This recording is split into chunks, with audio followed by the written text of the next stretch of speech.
Well, hi, friends. Rebecca here, the Dragon Librarian from Farmington Community Library. And Elle and I are here to talk to you about a book today that we have loved for a really long time by an author that is just absolutely beloved. And it seems like a really great time to talk about it because it's still the middle of summer and we're still in the middle of summer reading, which the theme, like we talked about before, is Oceans of Possibility. And this book really fits not into only into the oceans aspect of it, but in the possibilities aspect of it as well. And again, like I said, you don't have to read oceany type books like this during summer reading, but it does seem to be really fun, and I always get a kick out of trying to match up the theme with books that are related to it. But like I said, this is a book that I've really loved for a long time. The author, he's just magnificent in his writing. So what book am I talking about? Well, the book is called The Cat's Table by Michael Ondaatje. And I don't know if I'm pronouncing his name correctly. But the other book, so this is The Cat's Table. The other book that I've read by him that I absolutely adore is The English Patient, which is a more well-known book by this author, and you may have read that or heard of it. There was also a movie as well. The movie was okay. The movie was pretty good, but it was not anywhere near where the book was, in my opinion anyway. Of course, in my opinion, the book is almost always better.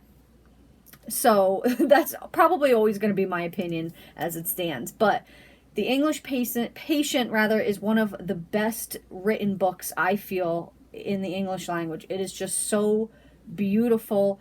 The story, the characters, the language of the text just makes you feel like you're falling into a dream. And because of how much I loved that book, I jumped into this one as well not long after I first read The English Patient and absolutely loved this one too. And this one takes place, as you can probably tell, on a boat.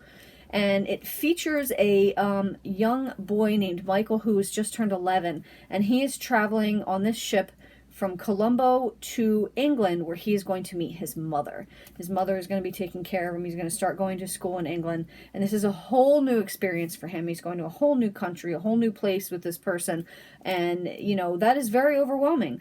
Not to mention the fact that he is now going to be traveling on this boat for the first time on this sea voyage, and it is the things that happen during this voyage that really help to formulate who Michael becomes as a person.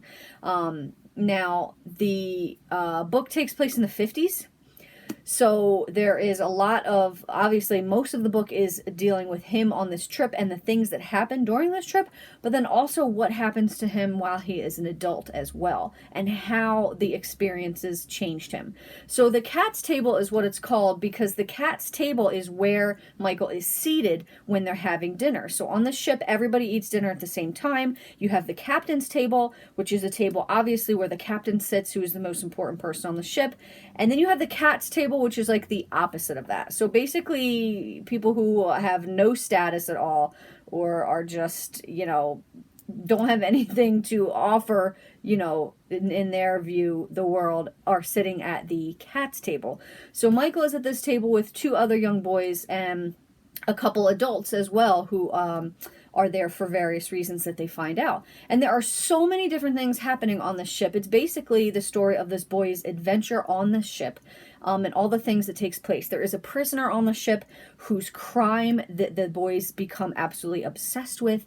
This book also has to do with all of their exploration and, learning about the different adult characters that they come into contact with and their lives and their decisions, and how all those things end up tying into Michael and just really forming him as a person because he's so young.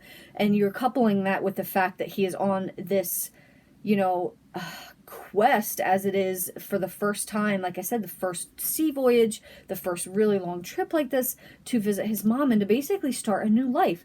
So there are so many different things boiling under the surface of this story that are just absolutely amazing. But as much as I love the story, as much as I loved Michael as a character, he was so precocious and hilarious, and I loved reading about the antics that he got into with his friends.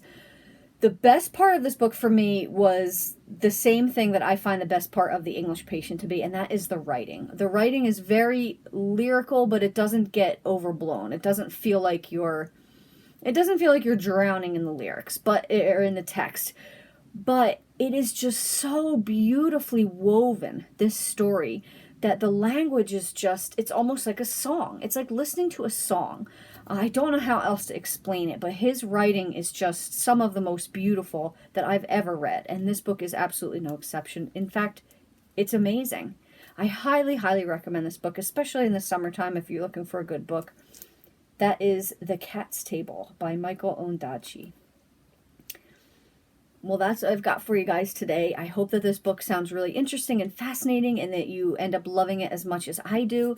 If so, please feel free to check it out from Farmington Community Library. And also, please give this video a like. Thank you so much for watching. Have a wonderful rest of the day.